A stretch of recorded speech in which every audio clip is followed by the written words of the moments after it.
Good morning. I think we're ready to get started.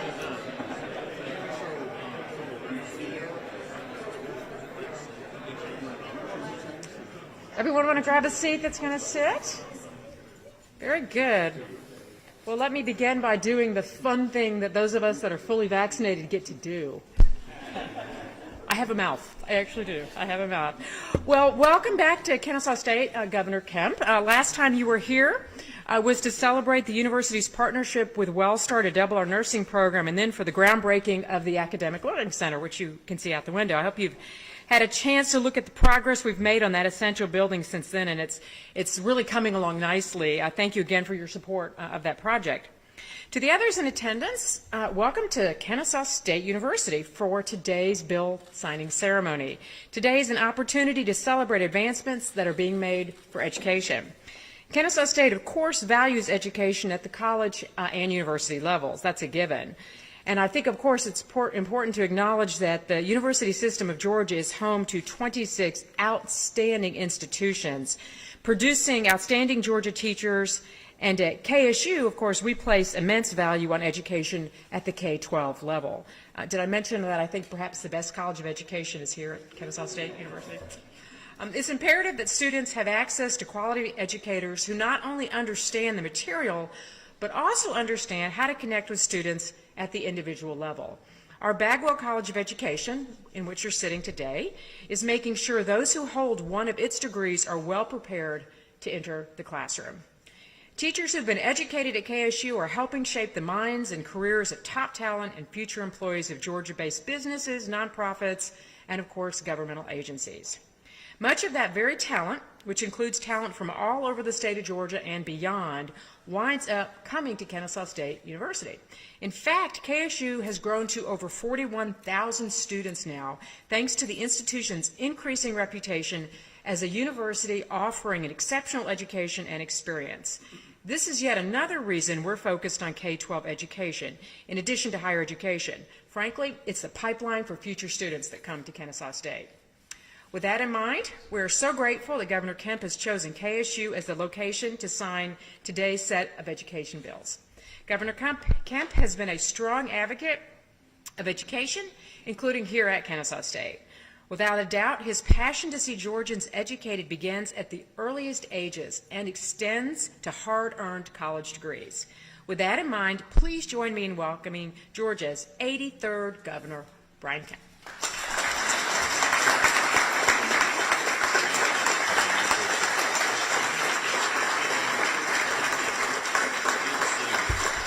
Thank you so much, President Whitten. Thank you so much, and it's great to be back at Kennesaw State. I'm kind of losing track of how many different things we've done here, but I'm glad to be talking about education and not COVID.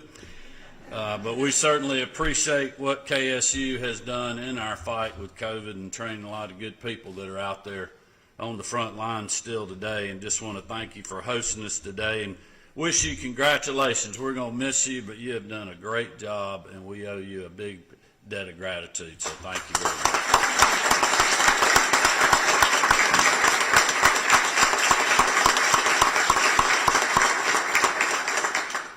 I'm going to let you go up there and get trained a little bit more, and then we'll bring you back some other time. As you all know, just about a year ago, our state was faced with the greatest public health crisis we've seen in over 100 years, and we were literally at this point last year where we were flying PPE to emergency rooms and hospitals around the state, as well as nursing homes. We were ensuring that our frontline heroes had the critical resources that they needed to face the virus head on. And we remember back to that time when businesses were closing, our livelihoods were threatened. And as you all remember, our kids and our teachers were sent home for the balance of the school year. And we were really forced to adapt to a new normal of virtual learning literally all overnight. And as I've heard and read countless stories of teachers, administrators, and faculty going above and beyond to care for their students and continue to provide a world-class education under changing circumstances, they just worked hard and figured out ways to keep our kids engaged. But not only that, there were many who went the extra mile to ensure lunches, school supplies, and other learning tools were available to their students as families across our state tried to make sense of online learning. And we've talked a lot about heroes this last year, and I want hardworking Georgians in our schools to know that it's not lost on me of your heroic efforts that we have seen over the past year. And I know many of you all here today represent a lot of that group, our different associations and certainly state school board members and others, but we're very grateful. And on behalf of our whole state, as we celebrate Teacher Appreciation Week, I'd just like to simply say thank you very much for what you guys have been doing.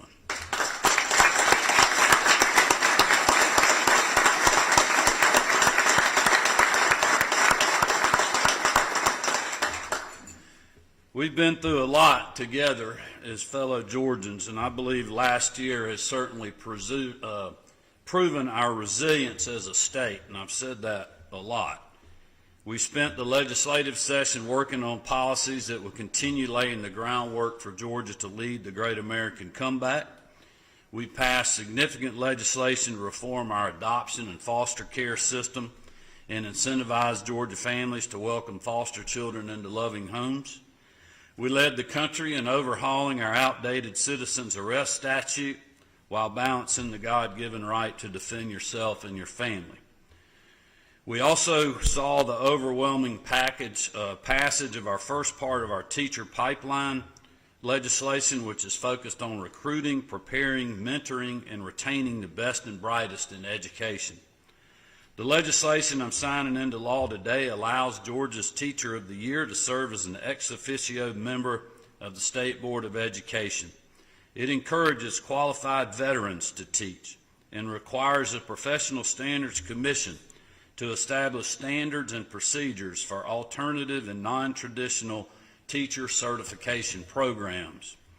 SB 88 also provides additional coaching and mentoring for new teachers and teachers who need assistance to be effective in the classroom, and promotes teaching as a career through historically black colleges and universities in Georgia.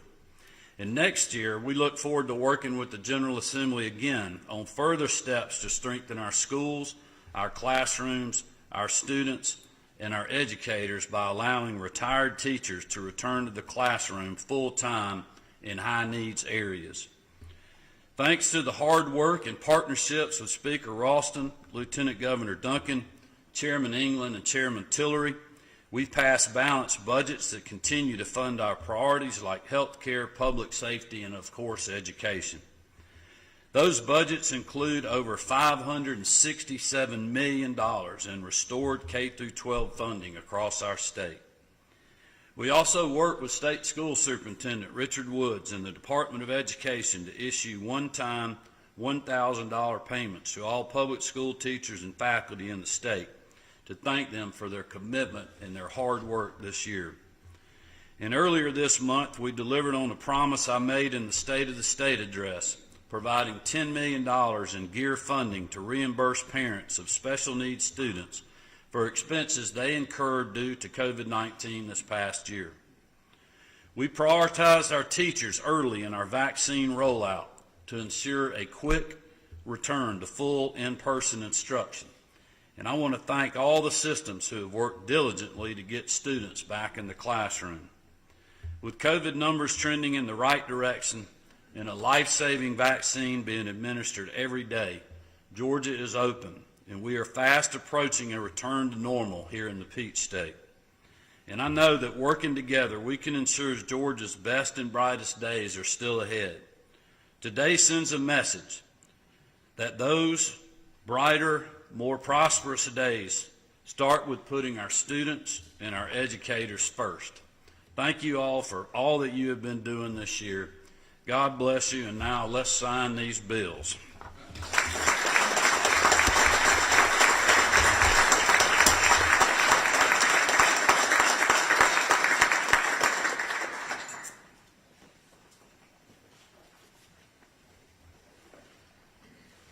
All right, we're going to start with SB 88,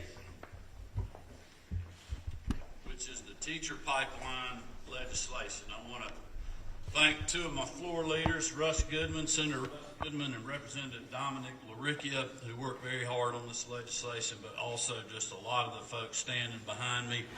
Today, we're instrumental in passage, not only the legislators that are here, but our school board members, a lot of our partners in education, the Governor's Office of Student Achievement, Donovan Head. I want to specifically thank John Ziner and Buddy Costley for their support working with their groups and probably a lot of other people I'm leaving out. But thank you all for your hard work and support. And with that, I'm going to sign this legislation, SB 88.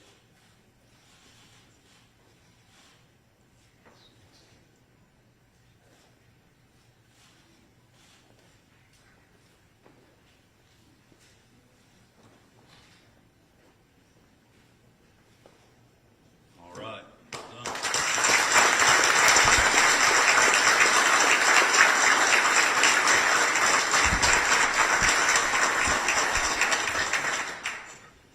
We got a few other, you want to bring those, Brandon? SB 59, if you're going to stay, please stay, but if you're not, we're going to raise your bucks. SB 59. Darwin, stay sponsored, Michael,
All right, everybody. This is SB 59, which is sponsored by Senator John Albers, and it was carried in the House by Representative Todd Jones. They're both here with us today. SB 59 is a charter school omnibus bill and will protect our state's valuable EIP program. We had a lot of discussion about this year. I appreciate their leadership on this. The bill will allow students to get the resources they need to be successful in the classroom, and will protect parents by ensuring that every resource their student is entitled to receive. So thank you guys for your leadership and support, and we appreciate all of those that are here with us to help us celebrate this signing of SB 59.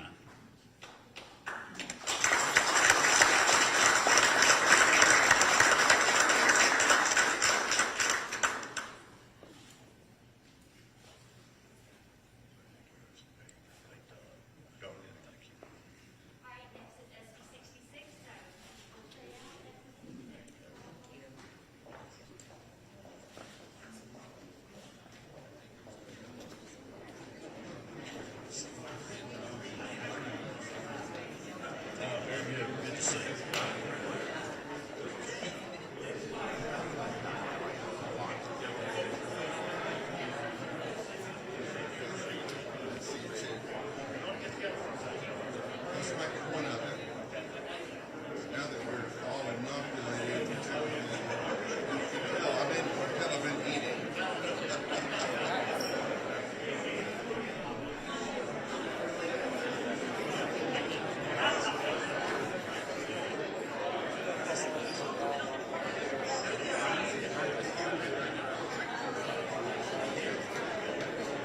All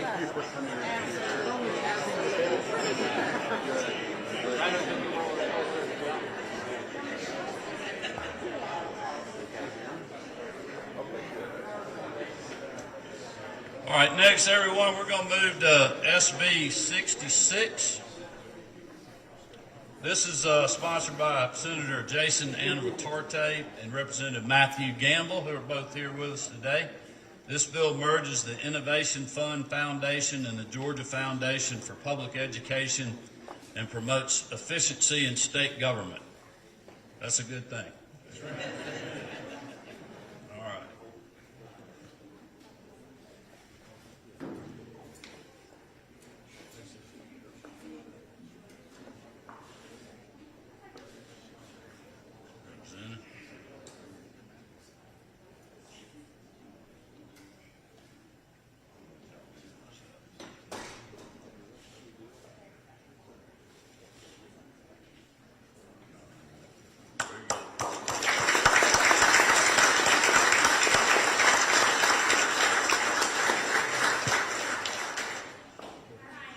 SB 153?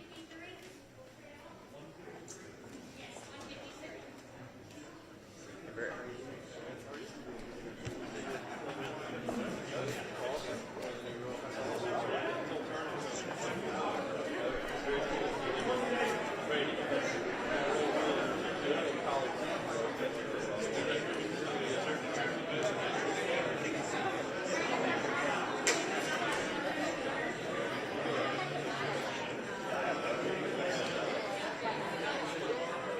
Good morning, everybody.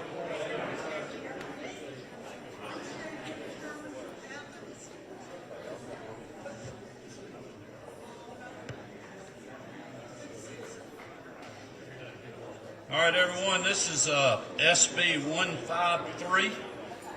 It's sponsored by Senator Greg Dolezal and Representative Jan Jones, the Speaker Pro Tem of the House. This bill seeks to find a sustainable funding model for Georgia's 3 credit or dropout recovery charter schools. So thank you all for being with us today to help celebrate signing SB 53.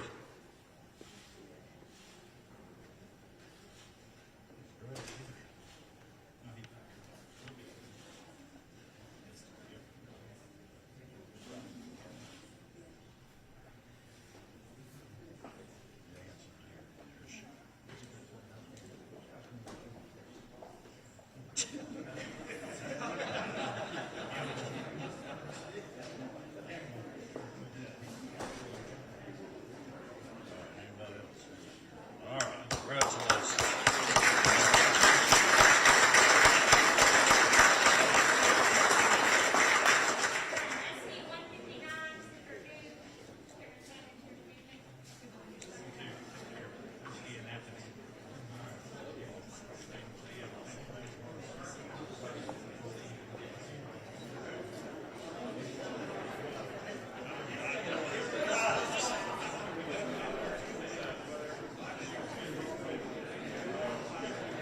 Okay, everyone, SB 159 is sponsored by Senator Steve Gooch and Representative Timothy Barr. This bill allows school systems to provide alternative ways of transportation to help students with special needs or those who are homeless to get to school, as well as extracurricular activities. So congratulations, guys.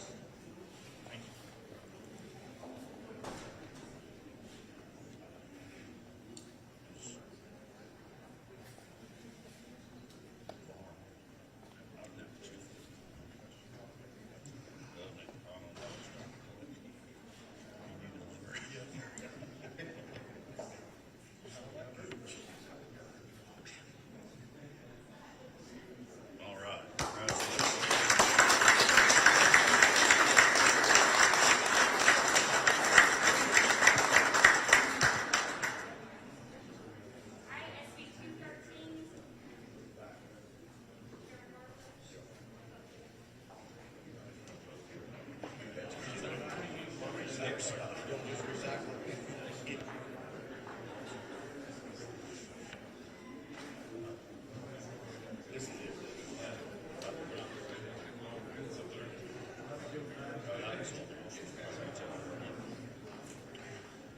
All right, well, everyone, this is the last piece of legislation we got for you today. And before I sign this, I just wanted to thank Miranda Williams.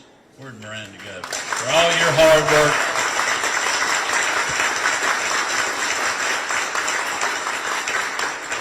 Miranda has worked very hard on education policy, pulling a lot of people together to get to some great solutions. So thank you, Miranda. You've done a great job. All right, this is SB 213, which is an energy saving contract sponsored by Senator Tyler Harper, who's with us today, and Representative Trey Rhodes. SB 213 allows school systems to enter energy saving contracts using eSplash dollars. So, Senator, appreciate your leadership on that. We'll get this done.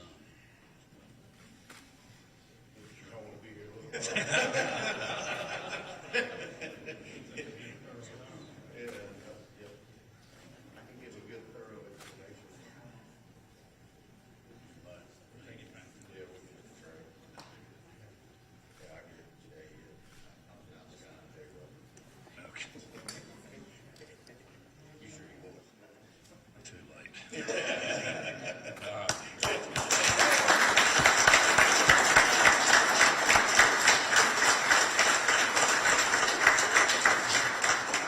Thank you all for being with us today. We appreciate your advocacy and support. And again, to KSU, thanks for having us. Have a great day.